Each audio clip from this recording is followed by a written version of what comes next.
तो अब लेकर आए हैं आपके लिए केमिस्ट्री 2026 जेट पेपर का सॉल्यूशन। इस बार का पेपर बाकी सालों की तुलना में बहुत इजी पेपर है, तो जरा एक बार इसका सॉल्यूशन देखते हैं। आइए, पहला सवाल यहाँ पे आपसे पूछा गया है ग्लूकोज का एटॉमिक मॉलिक्यूलर मास। तो सीधा सा है, हर बार हम पढ़ते ही हैं। यहाँ पे आपके पास राइट आंसर हो जाएगा 180। राउंड ऑफ करके नहीं, हम तो सीधा ही निकालते, तो 180 इसके आसपास भी कोई नहीं है, तो राइट आंसर है हमारे पास। नेक्स्ट क्वेश्चन की तरफ आगे बढ़ते हैं। अगला सवाल हमारे पास आता है 6000 एंगस्ट्रॉम तरंग दैर्ध्य वाले पीले विकिरण की आवृत्ति। तो एंगस्ट्रॉम और जो आपको यहाँ पे वैल्यू दे रखी है, लैम्डा की वैल्यू दे रखी है, और एक फार्मूला हमने यहाँ पे पढ़ा ही है सेकेंड चैप्टर में हमारे। यहाँ पे न्यू बराबर होता है सी अपॉन लैम्डा। सी कांस्टेंट है, लैम्डा की वैल्यू यहाँ पे रखो 6000 एंगस्ट्रॉम। एंगस्ट्रॉम का मतलब 10 की घात -10 वैल्यू रखोगे, आपके पास आंसर आ जाएगा 5 × 10 की घात 14। अगले सवाल की तरफ बढ़ते हैं। नेक्स्ट क्वेश्चन हमारे पास यहाँ पे निम्नलिखित में से किस तत्व की आधार अवस्था में उसके बाह्यतम कोश में 2 अयुग्मित इलेक्ट्रॉन है? अनपेयर्ड इलेक्ट्रॉन होने चाहिए। तो आपसे पहले भी बोला गया था क्लासरूम में, इलेक्ट्रॉनिक कॉन्फ़िगरेशन जो है वो अच्छे से याद कर लो। इसके ऊपर मिनिमम 5-6 क्वेश्चन तो हर पेपर में आती है। तो यहाँ पे हमारे पास सीधा सा आंसर हो जाता है कि किसके इलेक्ट्रॉनिक कॉन्फ़िगरेशन में 2 अनपेयर्ड इलेक्ट्रॉन है, अयुग्मित इलेक्ट्रॉन है, तो सिलिकॉन के। नेक्स्ट आगे बढ़ते हैं। अगला सवाल, नेक्स्ट क्वेश्चन है 16 ग्राम मीथेन के दहन पर प्राप्त जल की मात्रा। तो इसको आपको स्टाइक्योमेट्री ऑफ केमिकल रिएक्शन, पहले ही चैप्टर का सवाल है, मोल कॉन्सेप्ट में हमने पढ़ाई था कि मैथेन का जब दहन करते हैं CH4 + O2 मिलकर बनता है हमारे पास CO2 + H2O। इस इक्वेशन को जब हम बैलेंस करते हैं तो हमारे पास यहाँ पर 2 आता है और यहाँ पर भी हम 2 लगाते हैं। तो सीधा सा है कि मैथेन का मॉलिक्यूलर मास है 16 ग्राम। 16 ग्राम मैथेन को जलाएंगे तो कितना जल बनेगा? जल के 2 मोल। 2 मोल का मतलब कितना हो गया? एक जल का अणुभार 18 होता है, तो 2 जल का मोल हो गया 36, जो अणुभार हो गया वो 36। नेक्स्ट अगले सवाल की तरफ बढ़ते हैं। एक 4p कक्षक के लिए त्रिज्य रेडियल नोड्स आपको यहाँ पे पढ़ाया गया था कि नोड्स निकालने का फॉर्मूला क्या होता है। तो यहाँ पे 4p कक्षक है। S कक्षक की बात करें तो n-1, p कक्षक की बात करें तो n-2, d कक्षक की बात करेंगे तो n-3 कर लेते हैं। n की वैल्यू 4 है, 4 में से 2 घटाओ तो आपके पास सीधा सा आंसर आता है 4 में से 2 जाने के बाद में यहाँ पे नोड की संख्या 2। बढ़ते हैं अगले सवाल की ओर। नेक्स्ट क्वेश्चन हमारे पास, निम्नलिखित में से कौन सा उच्चतम इलेक्ट्रॉन ग्रहण एंथैल्पी, इलेक्ट्रॉन गेन एंथैल्पी बोल दो, इलेक्ट्रॉन लब्धि एंथैल्पी बोल दो, इलेक्ट्रॉन एफिनिटी बोल दो, यहाँ पर सबसे ज्यादा इलेक्ट्रॉन गेन एंथैल्पी जो होती है हमारे पास वो होती है क्लोरीन की। फ्लोरीन की इसलिए नहीं होती, इलेक्ट्रॉन डेंसिटी की वजह से नए जुड़ने वाले इलेक्ट्रॉन को ये रिपल्स करता है। बढ़ते हैं अगले सवाल की तरफ। हमारे पास यहाँ पे निम्न में से किस अणु में अष्टक नियम का पालन, यानी मॉलिक्यूल बनते समय आउटर मोस्ट सेल में टोटल इलेक्ट्रॉन 8 हो जाने चाहिए। तो इसमें सीधा सा हमें यहाँ पे दिख ही रहा है कि जो सल्फर है जनरली तो प्रसारित अष्टक बनाता है, एक्सपेंडेड ऑक्टेट बनाता है, लेकिन ये वाला जो एग्जाम्पल आपको दिख रहा है SCl2, सल्फर के आउटर मोस्ट सेल में 6 इलेक्ट्रॉन। अब सल्फर के 6 इलेक्ट्रॉन में से 2 इलेक्ट्रॉन तो क्लोरीन के साथ शेयरिंग कर रहे हैं और बाकी के 2 जो इसके ऊपर हैं लोन पेयर। तो आप इस तरीके से बॉन्डिंग के इलेक्ट्रॉन और लोन पेयर टोटल काउंट करो तो आपके पास 8 इलेक्ट्रॉन हो जाते हैं। तो हमारे पास राइट आंसर हो गया सल्फर डाइक्लोराइड। अगले सवाल की तरफ बढ़ते हैं। हाइड्रोजन परऑक्साइड में ऑक्सीजन परमाणुओं की ऑक्सीकरण संख्या, पर ऑक्साइड बोल दिया तो नाम से ही क्लियर है, ऑक्सीजन सामान्य ऑक्साइड -2, पर ऑक्साइड -1, सुपर ऑक्साइड -12। तो हमारे पास यहाँ पे पर ऑक्साइड वर्ड आते ही आपको ऑक्सीजन के ऑक्सीडेशन नंबर के बारे में सोचने की जरूरत नहीं है, -1। बढ़ते हैं अगले सवाल की तरफ। नेक्स्ट क्वेश्चन हमारे पास आता है, निम्नलिखित में किस जलीय विलयन का pH का मान जो है वो 7 होगा? अब यहाँ पर आपको ये जो आयनिक कंपाउंड दे रखे हैं इनको जल के साथ अभिक्रिया करवानी है, तो आपको पता चलेगा कि किसके अंदर दोनों अम्ल और क्षार या तो दोनों प्रबल है या फिर दोनों ही दुर्बल है। तो हमारे पास यहाँ पे राइट आंसर हो जाता है इसके अंदर KNO3। अगर इसका जल अपघटन करेंगे तो क्षार बनेगा KOH जो प्रबल है और जो अम्ल बनेगा वो बनेगा नाइट्रिक एसिड HNO3। तो दोनों ही प्रबल होने की वजह से इसका pH जो है वो 7 होता है, लगभग 7 होता है। बढ़ते हैं अगले सवाल की तरफ। सम इलेक्ट्रॉनीय सीरीज जो आपको यहाँ पे दे रखी है, सीधा सा कॉन्सेप्ट हमने आयनिक रेडियस में पढ़ा था, जितना ज्यादा पॉजिटिव चार्ज उतनी रेडियस छोटी होती है, नेगेटिव चार्ज है तो उतनी रेडियस बड़ी होती है। तो हमारे पास यहाँ पे सही आंसर हो जाता है, एटॉमिक रेडियस को हमें यहाँ पर बढ़ते हुए क्रम में अरेंज करना है, इंक्रीजिंग ऑर्डर में। तो हमारे पास यहाँ पे ये रहा राइट ऑप्शन, Mg2+ सबसे छोटा, सोडियम, फ्लोरीन और उसके बाद में ऑक्सीजन। बढ़ते हैं अगले सवाल की ओर। उच्च दाब पर गर्म प्लेटिनम की सतह पर, अब यहां पे आपसे पूछा गया है कि ये जो अभिक्रिया है कौन सी कोटि की है, तो आपको हर एक कोटि का एग्जाम्पल क्लासरूम में भी बताया गया था कि सीधे सीधे एग्जाम्पल भी, और एक डायरेक्ट हिंट आपको दिया गया था, प्लेटिनम, पैलेडियम, निकल जब भी आता है तो अभिक्रिया की कोटि सोचने की जरूरत नहीं है, यहाँ पे हमारे पास अभिक्रिया की कोटि होती है शून्य कोटि अभिक्रिया, जीरो ऑर्डर रिएक्शन। बढ़ते हैं अगले सवाल की ओर। नेक्स्ट क्वेश्चन हमारे पास आता है, निम्नलिखित में से कौन सा एक लुईस क्षार, लुईस अम्ल वो होता है जो लोन पेयर इलेक्ट्रॉन लेता है, लुईस क्षार वो होता है जो लोन पेयर इलेक्ट्रॉन देता है, डोनेट करता है। तो यहां पर हमारे पास एग्जाम्पल है लुईस क्षार का सीधा सा, जिसके पास लोन पेयर अवेलेबल है। तो लोन पेयर किस के पास है, अमोनिया के पास। नाइट्रोजन के बाह्यतम कोश में 5 इलेक्ट्रॉन होते हैं, जिनमें से 3 हाइड्रोजन के साथ बॉन्ड बना रहे हैं, और यहां पर इस तरीके से एक लोन पेयर भी है, बाकी किसी के पास लोन पेयर नहीं है, उल्टा इलेक्ट्रॉन डेफिशिएंट कंपाउंड है। बढ़ते हैं अगले सवाल की ओर। नेक्स्ट क्वेश्चन हमारे पास आता है, निम्नलिखित में से कौन सा कोलाइड ठोस परिक्षेपण माध्यम में परिक्षिप्त द्रव का उदाहरण है यहाँ पे। तो आपके पास सीधा सा है, ये एग्रीकल्चर में आपको पढ़ाया जाता है, जो दुग्ध उत्पादन वाला चैप्टर है उसके अंदर, कि यहाँ पे मक्खन जो है ये हमारे पास यहाँ पे एक कोलाइडी विलियन के रूप में होता है। बढ़ते हैं अगले सवाल की तरफ। नेक्स्ट क्वेश्चन, निम्नलिखित में से कौन सा एल्यूमिनियम का अयस्क है। तो अयस्कों की एक टेबल आपको लिखाई गई थी, जिसमें मुख्य जो धातुएं, आयरन हो गया, एल्यूमिनियम हो गया, उसके अलावा कुछ धातुओं के जो अयस्क सामान्यतः कॉपर के अयस्क जो ज़्यादा यूजफुल होते हैं, उनमें आपको ये लिखवा रखा है कि एल्यूमिनियम का जो अयस्क होता है वो होता है केओलिनाइट, ये एल्यूमिनियम का मुख्य अयस्क है। बढ़ते हैं अगले सवाल की तरफ। नेक्स्ट क्वेश्चन हमारे पास आता है, मांड प्रोसेस जो है ये किसके शोधन में काम में लिया जाता है। मांड प्रोसेस पता ही है आपको कि निकल धातु के शोधन में काम में लिया जाता है। निकल, इसका शोधन किया जाता है NiOH का होल 4, निकल टेट्रा, जो यहाँ पे हाइड्रोक्सी कंपाउंड जो है, इस कंपाउंड से निकल प्राप्त करने के लिए मांड प्रोसेस काम में लिया जाता है। कैटलिस्ट वगैरह भी आपको इस प्रोसेस के लिखवा रखे हैं। बढ़ते हैं अगले सवाल की तरफ।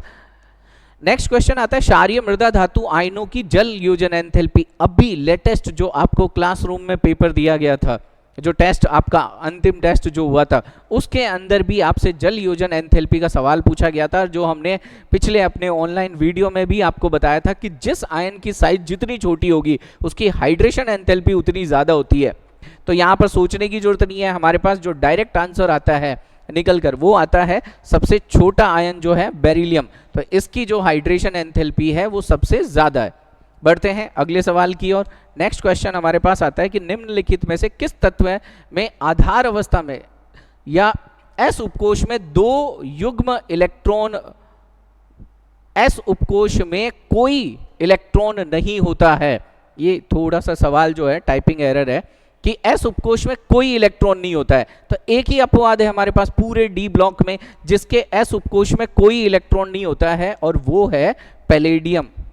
बढ़ते हैं अगले सवाल की ओर। नेक्स्ट क्वेश्चन हमारे पास आता है, निम्नलिखित में से कौन सा तत्व है डाई नाइट्रोजन के साथ सीधे अभिक्रिया करता है। तो सीधी सी बात भाई, जिस आयन की साइज छोटी है वो इजीली नाइट्रोजन के साथ अभिक्रिया करके नाइट्राइड बनाता है।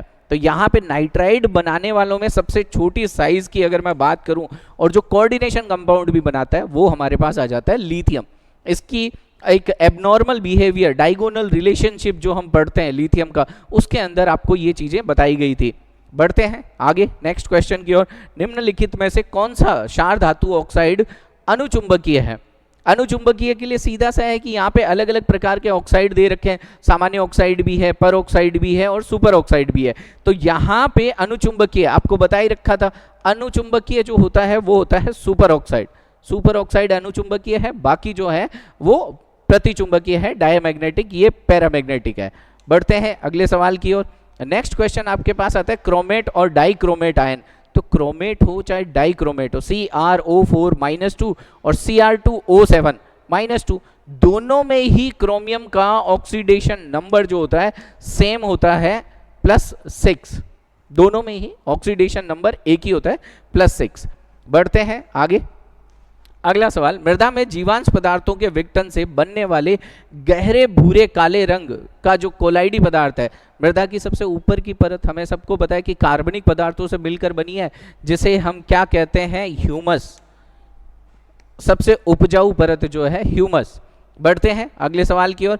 कुछ सवाल आपके एग्रीकल्चर जो केमिस्ट्री है उसी से हैं, वहाँ पे हॉर्टिकल्चर या दूसरे जो टॉपिक्स हैं उनसे।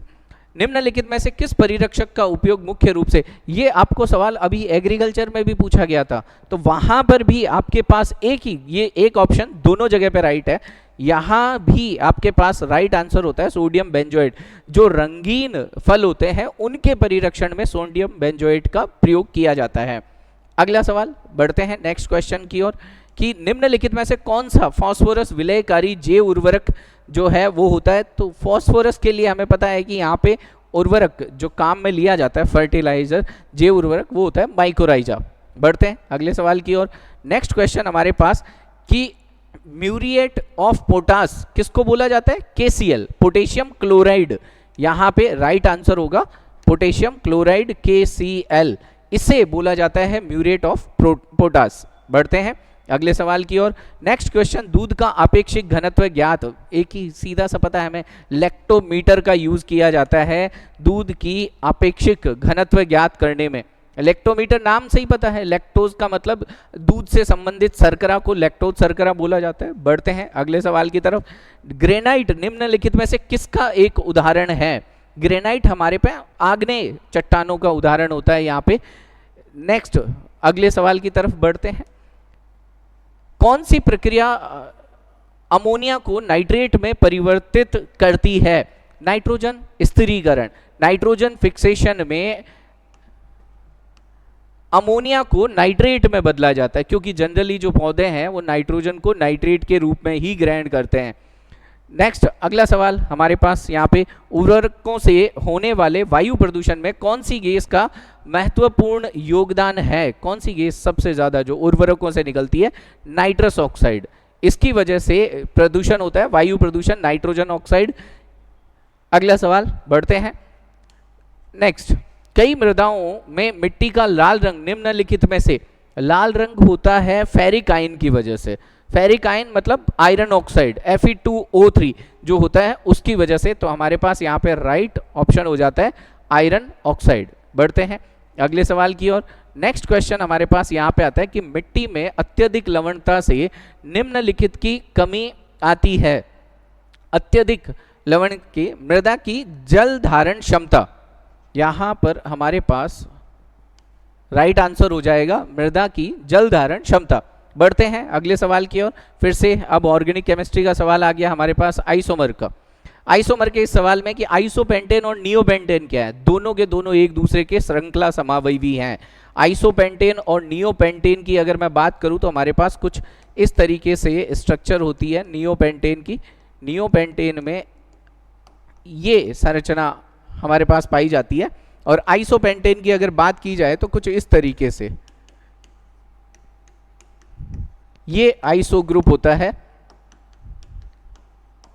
ये आइसोपेंटेन की संरचना है। तो दोनों में मुख्य श्रृंखला का अंतर है, इसमें 3 कार्बन की श्रृंखला, उसमें 4 कार्बन की श्रृंखला, इसलिए ये दोनों एक दूसरे के परस्पर श्रृंखला समावयवी कहलाते हैं। बढ़ते हैं अगले सवाल की ओर। सोडा लाइम विधि द्वारा ब्यूटेन बनाने के लिए निम्नलिखित में से किस अम्ल का प्रयोग ब्यूटेन बनाने के लिए। आपको बोला गया सोडा लाइम, तो हम यहाँ पे काम में लेंगे सोडा लाइम में CO2 गैस भी रिलीज होती है, तो हमारे पास कम से कम 5 कार्बन का कार्बोक्सिलिक एसिड होना चाहिए। तो 5 कार्बन का कार्बोक्सिलिक एसिड होता है पेंटेनोइक एसिड। बढ़ते हैं अगले सवाल की ओर। नेक्स्ट क्वेश्चन हमारे पास आता है यहाँ पे कि शुष्क एसीटोन में सोडियम आयोडाइड, हेलोजन एक्सचेंज की 2 रिएक्शन है हमारे पास हेलो एल्केन के अंदर। एक स्वार्ट रिएक्शन, एक फिंकलस्टाइन अभिक्रिया। स्वार्ट रिएक्शन एकमात्र अभिक्रिया जिसके द्वारा हम एल्किल फ्लोराइड बनाते हैं। जनरली फ्लोरीन से रिलेटेड कंपाउंड बनते नहीं है, लेकिन यहाँ पे फ्लोराइड की बजाय आपसे पूछा गया आयोडाइड, तो आयोडाइड का उपयोग या आयोडीन से रिप्लेस करने के लिए हमारे पास जो राइट आंसर होता है वो है फिंकलस्टाइन अभिक्रिया। दो अभिक्रियाएं होती है, स्वार्ट्स फ्लोरीन के लिए काम में लिया जाता है, ध्यान रखना है।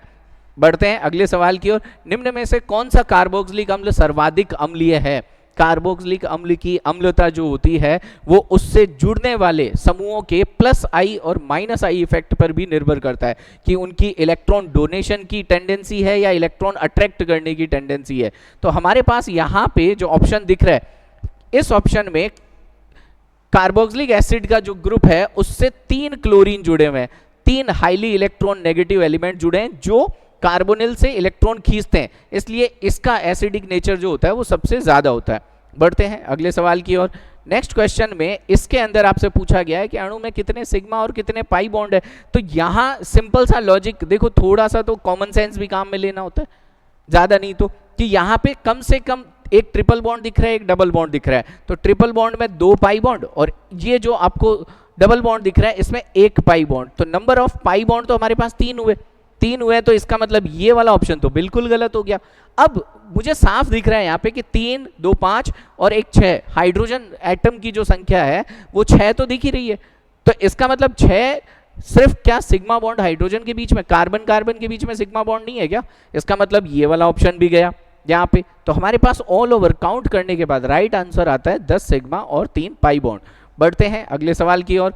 नेक्स्ट क्वेश्चन हमारे पास यहाँ पे आता है हाइड्रोकार्बन, इसका IUPAC नाम पूछा गया है। इस कंपाउंड को अगर थोड़ा सा आप इस तरीके से खोल के लिखेंगे, बीच वाला जो कार्बन है इससे 2 मिथाइल ग्रुप जुड़े हैं और 2 इथाइल ग्रुप, तो यहाँ कार्बन को रख के एक तरफ ये 2 मैं मिथाइल ग्रुप यहाँ पे ऐड कर देता हूँ और 2 इथाइल ग्रुप का मतलब ये हो गया ना 2 कार्बन की चेन, और एक मैं चेन इधर बना देता हूँ यहाँ पे, तो हमारी यहाँ पे जो मेन चेन है वो ये हो जाएगी। और इस मेन चेन के अंदर नंबरिंग करेंगे अब हम, तो दोनों ही प्रतिस्थापी सब्स्टिट्यूट जो है किनारे से बराबर दूरी पे आ रहे हैं। नंबरिंग यहाँ से 1, 2, 3, 4 और 5। थर्ड कार्बन के ऊपर 2 सब्स्टिट्यूट दिख रहे हैं हमें, तो नाम हो जाएगा 3,3 डाई मिथाइल पेंटेन, और ये रहा हमारे पास ये right option 3,3 di methyl pentane. बढ़ते हैं अगले सवाल की ओर। नेक्स्ट क्वेश्चन हमारे पास आता है सोडियम एसीटेट का कोल्बे विद्युत अपघटन करने पर, सोडियम एसीटेट की बात हो रही है, नंबर ऑफ कार्बन 2, तो 2 CH3 वहां पे रिलीज होते हैं, दोनों आपस में जुड़ते हैं तो एथेन बनता है, तो यहां पर आपका राइट आंसर हो जाता है एथेन। बढ़ते हैं अगले सवाल की तरफ। फॉर्मेलिन आपको बहुत बार बताया गया है, मृत जीवों को सुरक्षित रखने के लिए जो सॉल्यूशन काम में लिया जाता है उसे फॉर्मेलिन बोला जाता है। 40% एक्वस सॉल्यूशन ऑफ फॉर्मेल्डिहाइड से बनता है, 40% जलीय विलयन। इसमें सब में आपको फॉर्मेल्डिहाइड यहाँ लिखा हुआ मिलेगा, और ये आपको अलग से स्टार करके कॉपी में अलग से लिखवाया था मोस्ट इंपॉर्टेंट क्वेश्चन के रूप में। बढ़ते हैं अगले सवाल की तरफ। नेक्स्ट क्वेश्चन हमारे पास आता है निम्न में से कौन सा एजोरंजक नहीं है? एजोरंजक की सीधी सी बात करें तो एजोरंजक वो होते हैं जिनमें नाइट्रोजन डबल बॉन्ड नाइट्रोजन और इस तरीके से ग्रुप जो है वो पाया जाता है, तो यहाँ जिसमें ये ग्रुप नहीं मिलेगा तो वो हमारे पास यहाँ पे एजोरंजक नहीं होगा, और ये आंसर हो जाता है मेलेकाइट ग्रीन। बढ़ते हैं अगले सवाल की ओर। नेक्स्ट क्वेश्चन हमारे पास यहाँ पे आता है सबसे लास्ट, योगात्मक बहुलक का उदाहरण। योगात्मक बहुलक 2 प्रकार के होते हैं, एक संगनन बहुलक, एक योगात्मक बहुलक। जो संगनन बहुलक होते हैं उनमें 2 डिफरेंट यूनिट जो होती है वो मिलकर पॉलीमर बनाती है, जबकि योगात्मक बहुलक में एक ही प्रकार की एकलक इकाई कंटिन्यू जुड़ती है। तो यहां पर अगर हम देखें तो टेफ्लॉन, पहला ही ऑप्शन आपको दे रखा है, टेफ्लॉन जो है ये जनरली काम में लिया जाता है नॉन स्टिक कुकवेयर में, और इसकी जो यूनिट होती है हमारे पास एकलक इकाई वो होती है टेट्राफ्लोरोएथीन। टेट्राफ्लोरोएथीन का पॉलीमर होता है टेफ्लॉन। तो ये हमारा यहाँ पे अंतिम क्वेश्चन जो है वो हो जाता है। अब जो पेपर का इस बार का लेवल है वो आपने देखा ही होगा, बहुत ही कम लेवल का पेपर यहाँ पे इस बार आया है। तो उम्मीद करते हैं, आशा करते हैं कि आपका पेपर बहुत अच्छा हुआ। तो कट ऑफ जो लास्ट ईयर की जो कट ऑफ है उससे आप मान के चलिए कम से कम 50 नंबर ये कट ऑफ ऊपर जाएगी। तो अगर आप उस श्रेणी में आ रहे हैं तो आप अपना सिलेक्शन श्योर मान सकते हैं। और बाकी अगर आपको ये जो क्वेश्चन पेपर है इसे मिलाइए, इसमें सारे क्वेश्चन जो हैं वो आपको एग्जैक्टली करेक्ट बताए गए हैं। बाकी ऑफिशियल की थोड़े दिनों बाद आ जाएगी, उसको चेक करना है और जुड़े हुए रहिए एग्रोजेट क्लासेस से। कर दूं?